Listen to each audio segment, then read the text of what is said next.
Hi అందరికి. ఈ మధ్య న్యూస్ లో మనం చూస్తూనే ఉంటాం. ఎమన్ లో వచ్చేసి నిమిషా అని ఒక మన ఇండియన్ పర్సన్ కి అక్కడ గవర్నమెంట్ వచ్చేసి మరణశిక్ష విధించింది. సో ఆ మరణశిక్షను రద్దు చేయడానికి మన ఇండియన్ గవర్నమెంట్ చాలా ప్రయత్నం చేస్తుంది అన్ని విధాలుగా. బట్ ఇంకా ఇప్పటికైతే డిసైడ్ కాలేదు. ఈ మంత్ 16న మరణశిక్ష విధించాలని అక్కడ గవర్నమెంట్ డిసైడ్ చేసింది. సో అక్కడ మరణశిక్ష రద్దు చేయాలంటే ఏముందంటే ఆ ఫ్యామిలీ మెంబర్స్ ఎవరైతే ఎవరైతే చనిపోయి ఉంటారో ఆ ఫ్యామిలీ మెంబర్స్ లేదు తనకి అవసరం లేదు తనకి క్షమించండి అని చెప్తే సో గవర్నమెంట్ వాళ్ళకి వదిలేస్తుంది అనమాట. సో బట్ దానికి అవే అది ఒక్క ఎమన్ లోనే కాదు, ఈవెన్ ముస్లిం అన్ని కంట్రీస్ లో ఎక్కడైతే మనకు కువైట్ కానీ సౌదీ ఈ ముస్లిం అన్ని కంట్రీస్ లో ఇస్లామిక్ చట్టాలు వర్తించే అన్ని కంట్రీస్ లో కూడా ఈ చట్టం అయితే అమల్లో ఉంది.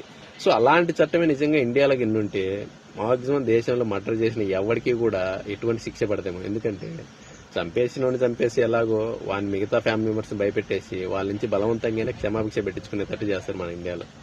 సో అలాంటి చట్టాలు ఇండియాలో లేకపోవడం వల్లే బెటర్ ఏమో నేను అనుకుంటున్నా. మీకేమనిపిస్తుంది కామెంట్ చేయండి. సో అలాంటి చట్టాలు నిజంగా ఆ దేశంలో ఉండడం కూడా మంచిదే కాదా?